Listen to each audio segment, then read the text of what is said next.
Paper Room episode 48. 48. What's up, guys? How y'all doing? We are great. Hey, that was a good one. Dropping Bars for days, yes. Hey, we should do a freestyle one day.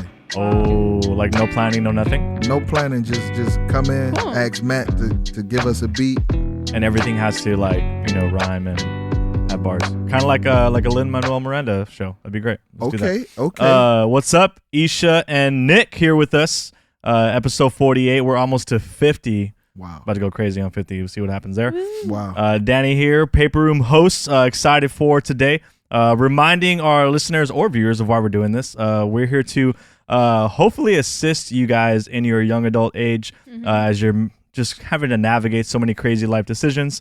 We're going to try to bring in a little bit of wisdom, any life experience that we might have had, or just knowledge of scripture, those sort of things, to help you be faithful to Jesus as you're living in this culture in specific scenarios of life. Yeah. What is a young adult now? Because over time things change. Have they changed what classifies a person as a young adult? What do you mean, like Gen Z, millennial type of stuff? Yeah, all of that, age and all of that. I don't remember what Gen Alpha is. Gen Alpha is like little kids, and then Gen Z. If you're born in 2010 or something like that. I am not Gen Z. But I try to be. I'll say that for the bars. There you go. Yeah. So the way we classify young adults at BT is 18 and 29, or if you identify as one. But excited for today. Before we dive into today's topic, really quick, I would love to just hear this from you guys. What's like a win that you are celebrating in your life? Small, big, whatever. Like what's kind of something that you're just like, man, like I'm praising God for this. Well, I was asked to join it's like a leadership / teaching class with some of our BT women leaders. Oh, that's awesome. Come on. And it's Shout out just been Cindy. super beneficial. And also this is turned into like a little community with these ladies, and they're all like a little bit older than I am.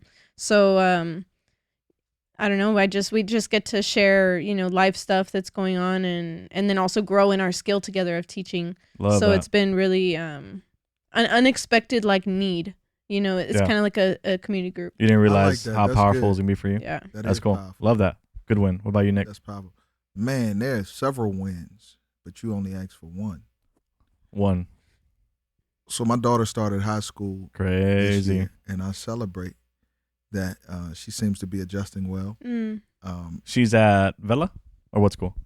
Yeah, Vela? she's at Vela, and it's crazy because I told my wife, we started laughing, and I said, by God's grace, we have kept another human alive for 14 years. So That's funny. So yeah, that's a win we're celebrating. That's I remember cool. I asked a friend of mine who he had probably like a 1.5, almost 2-year-old, as we were expecting Jaden, and I was like, bro, give me your best like dad tip. He'd like, just keep him alive. Just keep him alive. Seriously, man. Literally, okay. that's And y'all doing a good job How with do we Jaden. do that? basically. Jaden is like solid, man. He's thriving. It's crazy. The other day, he learned how to grab a ball from a baseball glove and then throw it.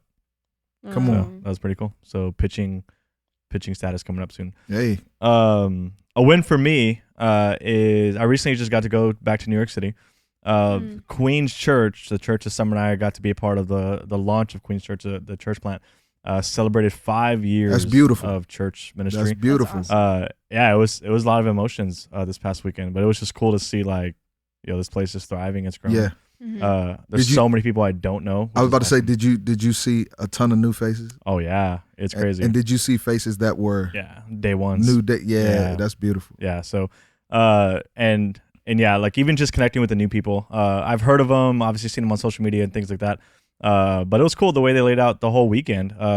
Friday night there was like a mixer coffee hangout at one of their coffee shops there in the area. Saturday night they did like a big gala dinner. And kind of shared some stories of what God's doing, and then the Sunday morning service That's celebration. awesome. Shout out to Pastor Larry, yeah, his man. wife, Yeah. the team. But and crazy, incredible stuff happening there. So Lovely. loved it. So that's a big one for us that we got to celebrate that. But what I want to share is recently, last night, literally at the time of this recording, we started a new series at Young Adults, looking at the book of 1 Peter series is titled "Called to Family." That's good. What does it mean to be a part of the family of God? How do we live out these family dynamics in a kind of everyday life? Shout out Day to Day podcast. But just looking at what Peter is doing and bringing hope to this dispersed people group of how they are to live their life here on earth with their kind of hope set towards their future inheritance. And hold on. Go ahead. Have we told people about Day to Day on Paper Room? We I did think last we time. Yeah, mentioned We it, did yeah. again. Mhm. Okay, I think it shameless was a plug little, again. a little Keep telling celebration. people. Yeah, you guys have dropped. If a y'all couple know episodes. anybody that's maybe not a young adult, but they enjoy this podcast, we have a podcast for students now. Yes. So in the Gen Alpha 7th to 12th Z. grade age range. Yeah, so if you have little brothers and sisters, Yep. Day to Day podcast on Instagram. throw it out. Yeah, YouTube. Heck yeah. So yeah, we started the Call to Family, and it's really cool now because in case you guys didn't know this, why Tuesdays here at McAllen campus are every week now. Every week. So it allows us to do a series like in a better Yeah. way because we would do series and be like, all right, come back in 2 weeks. Yeah. None of y'all remember what we talked about because you don't remember what we said yesterday. Yeah. And so now we get to have just more repetition. So I'm excited for this series. It's our first like official series Called the based Family. off of just being weekly. So looking at this aspect of Called the Family, and one thing that I truly believe as we kind of dive into some stuff here, and then we're gonna do a little segment, which I don't know what it is, a little nervous. We'll see. But yeah, so we started that series yesterday, and that's gonna be kind of a little bit of a flow of what we're gonna talk about today on episode 48. But what do you got for us? So my question for you all, and I mean for myself too, I'm scared. who is your favorite Bible duo? Because I just realized there Duo. are a lot of duos. Like there's brother sister, there's like sister duos, like best friend duos, and then even like husband wife duos. Like who's your favorite duo? And That's a great one, Isha. give one reason why that's your favorite. Wow. Favorite Bible duo. Ugh. Powerful. When you say duo, I think of a lot of trios. I don't know why. Rich and Ruler. I'm like Rich and Ruler and Jesus. Like I'm like Shadrach, Meshach, and Abednego. One of y'all out. Yeah. Shadrach, Dang, you gotta don't go, make brother. the cut. Yeah, well, I'm gonna let y'all go first. There's like so many. Like Well, there what is. would you say? Okay, Since it's your Okay, I'll go okay. first. Can I go Okay. first? Yeah, you go go ahead. first. Because y'all might steal mine. I'm gonna go Priscilla and Aquila. Ooh. Okay. Yeah, man, just doing gospel ministry. That's Because nice. their names just flow or what? Yeah, the names flow. They That's should drop why. that for the bar episode also. Dang. Save it. But when you see them, they're always serving together. Yeah, man. And that's That's just powerful cool. Yeah. of just seeing, because not to get into like this crazy conversation, but like a pastor or a person, normally a guy or whatever who may be called to ministry, a lot of times you kind of have like that questionable, like, well, just because he's called doesn't mean his spouse is also called, which, Right. we don't put that kind of pressure, especially here at BT, which I'm so grateful for that. No. Because every Christian is called. 100%, yeah. But, But we don't expect like the pastor's spouse No. to like be at everything, Right. do everything. Right. If you're not called to it, then that's totally cool. And that's very healthy, obviously. And so maybe that's another episode topic. But yeah, but you do sense like when you're a married couple, not so much like because you're staff at a church or something like that, but you're called to like gospel ministry together as you're both living a Christian cool. life. Yeah. And that's just what I felt like Summer and I have been, a part of is we always felt like ministry is both of us, even though maybe just one of us is on a staff context. So Priscilla and Aquila. That's y'all new nickname good. with me. Priscilla. I'm going to call That's Summer good. Prissy. Woo! But That's in a mine. good way. In a good way. Yeah. That's good. So I'm going to go. I feel like mine go with the topic we're going to talk about today.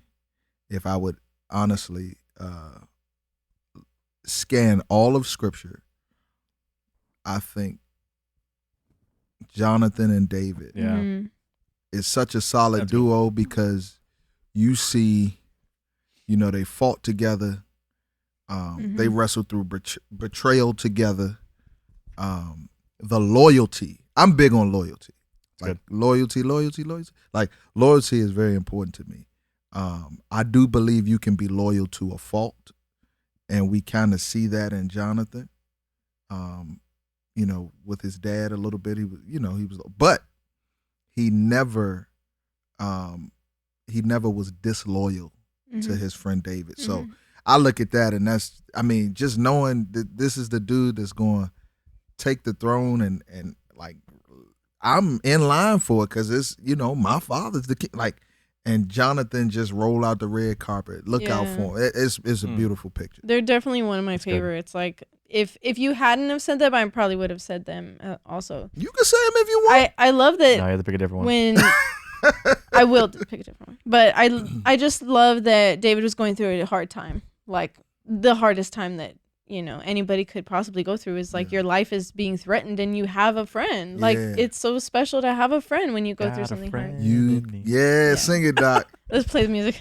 So my fave, or one of my faves, I guess.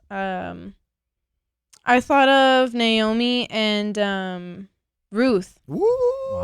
They weren't like friends, but they were a duo for sure. Like they traveled and also went through hard things. Went through hardships. Loss. And speaking of loyalty, Ruth was like, 100%. nah, like I'll go where you go. Like I'm not gonna leave you and abandon you just to chase my my own plans for my life. Because she was free. She didn't have to be with her. Mm-hmm. That's good. That was a good question. That was very good. What we're going to talk about today, one of the things I was going to mention with Call to Family is I think that when we have our faith in Jesus and we realize we're a part of the family of God, it ought to affect the different relationships represented in our everyday life, right? Mm-hmm. So it affects how we relate to family, how we relate to friends, how we date, all that stuff, right? Like our relationship with Jesus ought to affect our earthly relationships, obviously. And so one thing we want to talk about just in a very practical way, it's just red flags in friendships. So like if you're friends with people, you're meeting a group of friends, whatever the case may be, it's sometimes you can get really close to somebody really, really fast and you don't see those red flags. Like, do I really trust this person or not? You think you're a power duo, but you're really not. Yeah. And and then you can go down a trail that maybe can become unhealthy. And so kind of pointing out what might be some of those things to prevent that from taking place.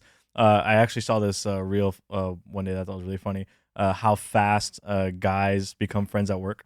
It was like Monday, they just like, hey, what's up, bro? And then Tuesday, they like dap each other up. And like Wednesday, they stand up and give each other a hug. And like Thursday, like, we're going out this weekend? Yeah. Like it's just, it's quick how you become friends with somebody, especially people that you work with. And, your workplace is a place that you are the majority of the week, right? 8 hours a day type of thing. So you're working together, going to lunches together, things like that. Depending on your environment, will determine kind of your friendships. But let's kind of get a little history in the room. Do you guys still, and if so, maybe in what way, do you still talk to your high school friends? That's a good question. I definitely don't. I don't know. If I'm being honest, I didn't have very many friends in high school. That's okay. But I think you I are also smart, knew. You are kind. Thank you. You are. So you weren't important. like up for prom queen or anything like that? No. And I think it really just started like after middle school. I didn't go to the high school I was zoned for. So all those people I went to middle school with, I didn't go to high school with. So I was basically starting fresh. I didn't know anybody. That's tough. And so I wasn't like in the popular crowd or anything like that. But I think I knew, like by my senior year, I just knew like I'm not really gonna talk to any of these people. I knew because there wasn't something core. There wasn't like a strong bond between me and anybody really. So the one person I do like, I guess, have a relationship with is my best friend now. Okay. But we weren't friends in high school. Ben McGee. I got you. It was like right after I graduated, she was a year younger than me, and then we've been best friends ever since. Yeah, but I can't really say like, oh yeah, we were like friends in high school. But I got you. She's the only one. Yeah. I don't have strong friendships from high school. I loved all my high school friends. I did, but I moved away in college years. Never been back home. So most of my deepest friendships are from church and from middle school. But I mean, that was a friend that became like family. So nice. Yeah. I still talk to my main core group, now, dude, we're almost 20 years. That's crazy. Woo! It's crazy. 2027. Getting up there. That's wild, man. Why did I have to say that out loud? But yeah, so I remember when I don't even know like when group chats became a thing, but when it first became a thing, we literally started a group chat. It's called The Chat, and it's active every single day. Crazy. I bet it's live. Yeah, most of the stuff is jabbing, sports, kind of stuff like that. But we still talk to each other all the time. One of my friends in that group is a believer, a Christian. Most of them are not still. But we still, a lot of us live, different cities, and so when they come down, we go up. Like we always hang out. That's neat. We try to make it a point to. But yeah, still really close to several of my high school friends. But yeah. And then the one you can think about too. We don't have to answer this question. I just think it is interesting because young adults, at some point, maybe hopefully if God has this for you, you're gonna get married. So then you have to choose a wedding party. Are you close to your bridal party? Gosh. Right. I think that's Crazy. an interesting question. Yeah. There are great. definitely people like in our bridal party that like we really don't really talk to a whole lot. We'll share happy birthday and things like that. That's crazy. But it's like choosing those people like is a very important decision. Mhm. Everybody Everybody stresses about that. Yeah. all of the jokers that was on my side, all of my best men are my best friend. Like That's I good. still talk Yeah. to them. That's cool. Not as much as I would like Because to, but a joke that Summer and I have, like we're so close to so many people now that we weren't close to when we got married. Yeah. And we should have done this at our 10-year anniversary. We almost did like a wedding again. So we can have like the people that we really feel close to here. Yeah. that's neat. Me and Ben want To have you guys there, I things want to like do that too. My wife don't want to. She don't like parties. She don't want to do it. Oh, But dude, I I want to love do that. parties. There's a pastor from Ohio, R.A. Vernon, and I love it. Mhm. So I think it was after his 15-year anniversary, or after his 20-year, I think it was his 15-year anniversary. He has a vow renewal every 5 years. He said because he wants his kids to see him continuing to reaffirm his love That's good. for his wife. I love that. I said that's cold. I love that. So they invite friends. I'm all and about stuff. parties. I'm all Yeah. about friends. Let's all get together. Probably if get it was summer together. choice, there would have been 20 people at the wedding. I was like, now we need about 200. Yeah. And so invite everybody there. So that's good. Like just that curiosity of if the friends that you once had, if you're still close to them, type of thing from high school. And I wouldn't say like me and those guys are like really really close, but we at least connect Yeah. in some way or another. But one thing I want to mention and talk about, one thing that I wrestled with, I became a Christian later on in life, and some of y'all know the story already. I became a Christian when I was entering my senior year of high school. So those friends from that group chat, those were the guys that like I partied with all the time in high school. And when I became a Christian, I had this tension of like party friends and church friends. Mhm. I started meeting guys like Colin and people from my youth group. And now I'm trying to hang out with them and grow with them. But then I also have my party friends, and I felt this tension of being pulled into two different worlds. And I was afraid to let go of both of them, type of thing. But this is something that I feel like I really struggle with a whole lot. And so a question that I would love to just dive into a little bit, as a Christ follower, especially if you came into faith later on in life where you kind of had that lifestyle, so to speak, like, should you get rid of your ride or dies? Like the people that you spent time doing unchristian like things. Like, is it healthy to maintain a friendship with them? That's a good question. Should you pull away from that friend group? Or what does that look like? I say you get rid of your ride or dies if they killing you. Dang. You know, If you're like, dying yeah, if you're dying on the ride. If you're dying, pull off. you know, Don't say it. honestly, one of my best friends is, and it's my longest friendship. Like our parents have pictures of each other at each other's first birthday party. We grew up together. You know, we went to the same college together. We lived on opposite sides of the city, so we never went to school together. But we were church friends. He's not a follower of Christ now, but he is my best friend. I know if I call him or if he, he's my best friend, and he says I'm his best friend. So, but he knows the lifestyle that I live as a follower of Christ. He knows my character, and as a matter of fact, he doesn't try to pull me down. Like we'll be talking, and he'll be like, "Man, I know you don't know nothing about this, and I'm glad you don't." It's that type thing. Yeah. It's that respect. So I think if you have a friend who may not be a follower that respects your faith and respects your stance, then you can keep it. Yeah, I was gonna say that exact thing. Like a red flag in a relationship like that would be that lack of respect. Because I was talking with a friend this morning actually, and she's in that same spot where she just graduated pretty recently, and so she has this huge group of like friends from high school, and she just recently started to really dive in and dedicate her life to Christ.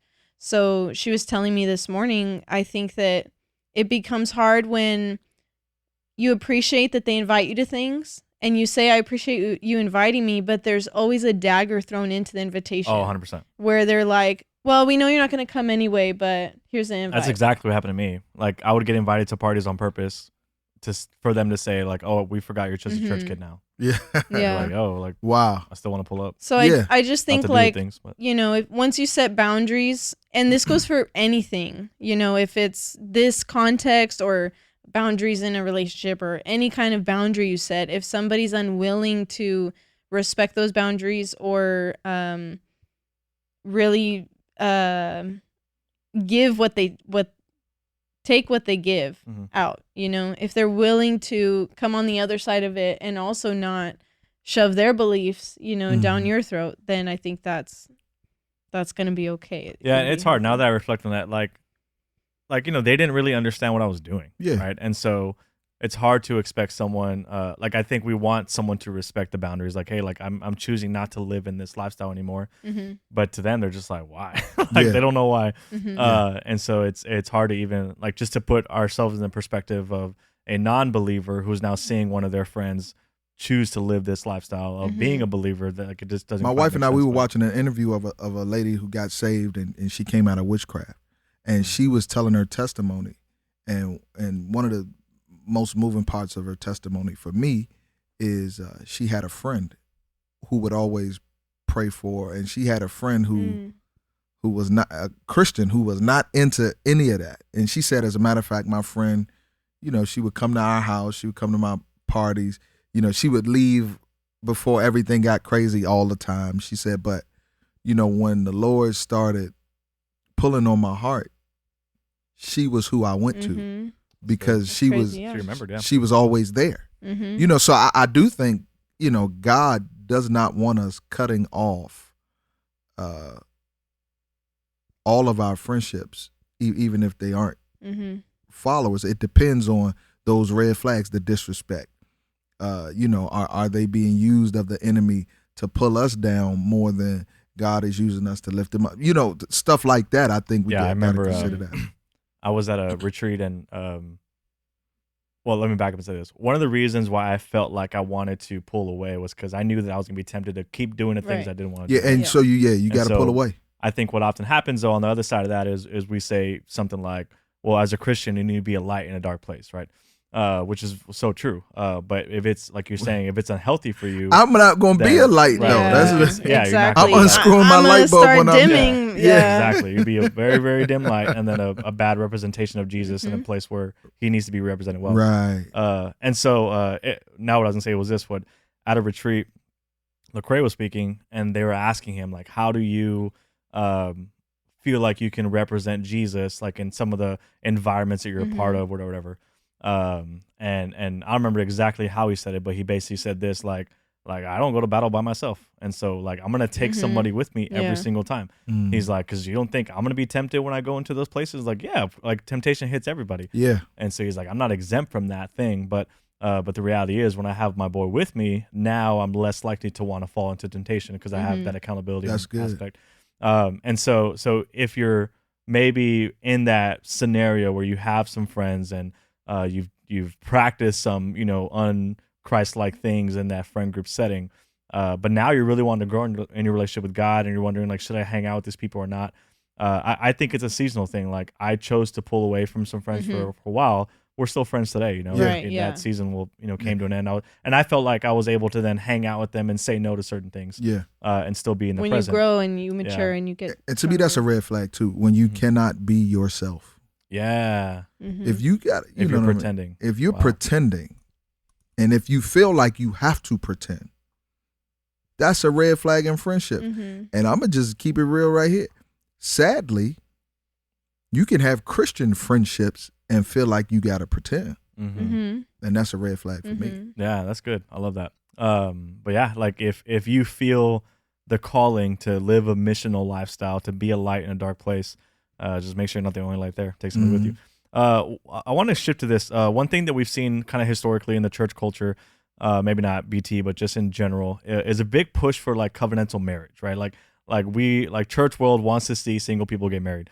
And it's so funny because I was having a conversation with some friends of mine there in New York, and you know, they were talking about like their daughter is 20 years old or so, and the mom said something to the effect of like I'm trying to find a husband for my daughter. Yeah. So it's like, and that's just like the push and the Yeah. mindset, which I totally get. And I'm praying for people who feel the calling for that. Yeah. But I do feel like the opposite end of that is we push for covenantal marriage really hard, but we like forget about covenantal friendships. You just talked about Jonathan and David. That Like was that's a covenant- covenantal That was friendship. a covenantal friendship. And so man. why do you think we hold a high view of covenantal marriage? And we really push to consider like who you're going to get married to. But we don't often talk about the friends that you should consider surrounding yourself with. That is a great question. One, I think it is biblical to esteem marriage. As a matter of fact, the New Testament says let marriage be esteemed. Yeah. I mean, I think we need to do that. I think wired into many of us is the desire for legacy, is the desire for companionship, is the desire for partnership and love and support. I think that desire is good. I do think we tend to sometimes only limit it to romantic relationships. That's right. And so, we fail to realize that you can have support, you can have connection, you can have accountability, you can have that in a deep friendship. It's just a blind spot for us. Yeah, that's good. Yeah, I think it's just not talked about enough of how in that mentality that all the good things will come with getting married and having a spouse. I think embedded in that is like, when you have this, then it'll answer a lot of questions and it'll solve a lot of issues, and it will that person will end up being a lot of things for you, which is true. That person ends up being a lot of things for you and with spouse. you, your spouse. Yeah. But it's not talked about enough that person can't be everything for you. That You still especially need friends when you're like married. I don't think it's say talked that about again. enough, still because need friends when you're one, married. like, friendships in adulthood is hard, and Very nobody hard. talks about it. Yeah. Nobody talks about. Everybody just complains, like, well, we gotta set dates in our calendar like 2 months ahead. You do. And, we What are you doing in complain or November? whatever. Yeah. But we don't talk about, okay, well, how do we do it then? How do we form friendships that are healthy in adulthood, that surround our schedules, that build us up, that are not high school anymore? Because I think a lot of young adults that are, I guess it doesn't matter the age, but a lot of people stay stuck in the high school friendship mentality, and they never grow out of how to have a healthy friendship, because they're still saying, this is the parameters of a friendship and this is how it's always been for my life, so I'm never going to grow out of that, and I'm never going to grow past what it could be biblically. Yeah, we need friends. And that's something my wife and I, about 2 years ago, we added to our prayer list. Yeah. To make more friends as adults. Yeah. She's doing great at it. I'm not doing as great. Not because I don't want to. It's just, Can I ask this question? Yeah. When you say that, do you mean like Christian friends, non-Christian friends, or anything? I mean, just friends. Yeah. So I'm gonna tell y'all my routine most of the time, and this is not. So as a young adult now, you get to set healthier rhythms than what I have, and I just like, I'm in vocational ministry, so I work and I serve, and then it's family, and then I'm done. Yeah. Like, you know what I mean? Like, that's my rhythm. Like that. Sometimes, honestly, I don't feel like I have bandwidth for much of anything else. For sure. But the thing is, if you're going to be a friend, if you're going to want a friend, you're going to have to be a friend. Yeah. That's good. And that requires a bandwidth. Effort, So my wife and I, we've added that to our prayer list, and she's taking great steps. I'm trying to take better steps. And most of my deepest friendships are from my friends, across the country. But I'm talking about in where I live, right where I am. That takes an effort that I think we're more willing to put into for romance and not for friendship. That's good. I like that you bring that up, because as I'm like in this world, with the CGs and and hearing lots of different conversations, what I'm picking up a lot is these priorities that have shifted. And in some young adults, I think that the priorities is like the job and like whoever I'm going to marry. Like those are the top two, and like, of course, family. But in that, there's like a tension with the people that really do want to put in all that effort to be friends. Then there's the other, I guess, group of people that are like, well, no, I've got to work.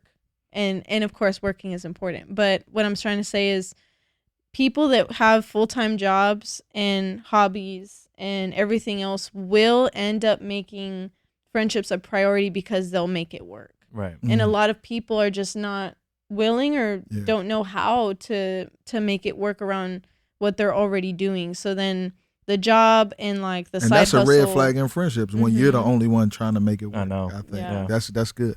Yeah, no, that's been our prayer for a long time too. Like, I mean, the reality is we were, in student ministry.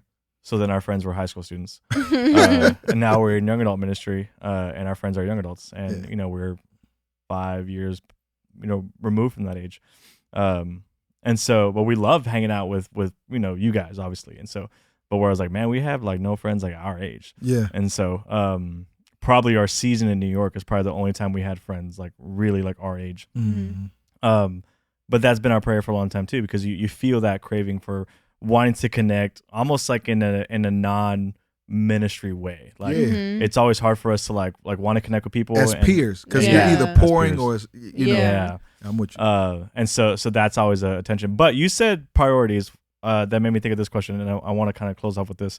I think we can talk about what are some red flags to look for in friendship, which I think maybe we can share some of that really quick. But I want to like flip the question and almost ask like, what are some priorities we ought to like stand on as we find friends? Like I want to prioritize looking for this in a friend versus like, all right, don't look for these red flags. Let's look at what I want to prioritize to have healthy friendships. Like what ought we to prioritize in that way? I think this ties back to our last episode.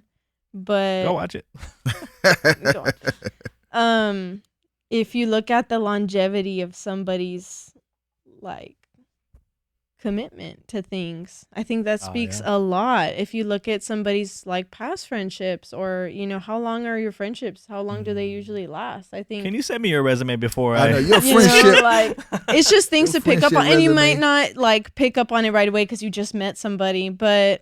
If you find out about this person and you hear things or whatever, I think something to look at and look for is like, wow, this person really like they held their job, like they held their job longer than a year, or like they really they've held on to very good core beliefs and values, and they are committed to what they believe, and they commit to what they say that they're gonna do, and I think that speaks to how that friendship will be healthy in the long run, because they'll be willing to commit to you and to that friendship. That's good. That's good. I think we've said this like in dating before, but it should apply to friendships too. And you kind of already alluded to this, but when you said like, all right, get rid of your ride or dies if they're killing you, but it's like are your friends, like what are they causing you to do? Are they causing you to, what thoughts are they causing you to think? What do your friends influence you to do? What That's actions good. are they, causing you to do?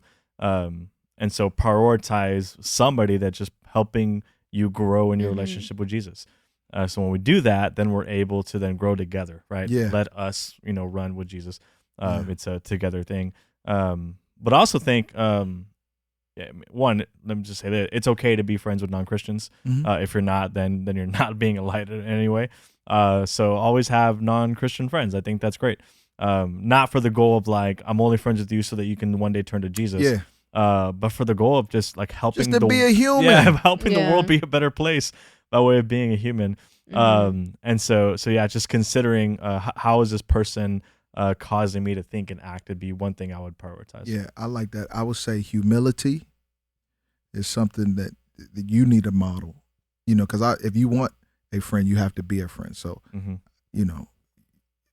be humble, have integrity. Like, I think that's important, because if, what you'll do to other people, and this is how my mind works. What you'll do to other people, it's only like I'm gonna look at you sideways and say, well, what would you do to me? Right. Yeah. You know, so I think integrity is important. Another thing that I think is very important is gonna sound bad, but I'm just gotta say it. You can't be needy. I don't know no other way to say it. I'm not saying that we don't have needs. Every human has needs. Right. But a needy person will drain the relationship to the point to where it won't be a friendship. It'll be, I don't know what it'll be. What can you provide for me? Yeah, you know, it won't be a interdependent relationship. It'll be a codependent relationship. You know what I mean? And so needy, you know, I try not to be too needy in my relationship. That's not to say you aren't vulnerable. That's not to say you, but you know, people that approach their friendships and are so needy in their friendships, they drain their friendships. People that are needy in their marriage, they drain their marriage. So that's one of the things I would say. That's good. I love it. Let's end there. Red flags, also what you ought to prioritize when it comes to friendships. And I would say if you are pursuing a life of loneliness, you know, we're called to community, and the community we surround ourselves with is so important. And when it comes to us as believers of Jesus, we're called to family as well. And so let's be family for one another. And I'm looking for friends. If you would like to answer my prayer request, send me your friendship resume, like Isha said. Don't look for friends for what they can do for you, but what you can do for them. Okay, JFK. Sir. That's crazy. How can they serve me? They're not serving me. One thing I will say is for young adults, a culture we want to create is just meetups and hangouts. So like if y'all are like doing anything, if you're playing sand volleyball, if you're playing pickleball, if you're having a movie night, man, like tag the young adult page and just invite people over just so we can have more opportunities for people to just meet each other, man. And so those meetups and hangouts, Megan does a great job of that with girlfriends, like just organizing a moment just to people to make friends with one another, to meet new people. We need boyfriends to start. Especially as you're pursuing this life. Boyfriends coming soon. Now, what did I say? Dude days. No. Dude days. We're going to have dude days? No, not dude days. Sounds like dates, so can't do that. I had another idea after that, and I forgot what it was, like bro time or something like that. I don't know. We'll figure something out for all the dudes. Bro brunch. Barbecue. Bro play brunch. golf. Bro barbecue. If anyone wants to play golf, I'm in. Anyway, love you guys so much. Thank y'all for hanging out with us for episode 48. Yeah. Thank you.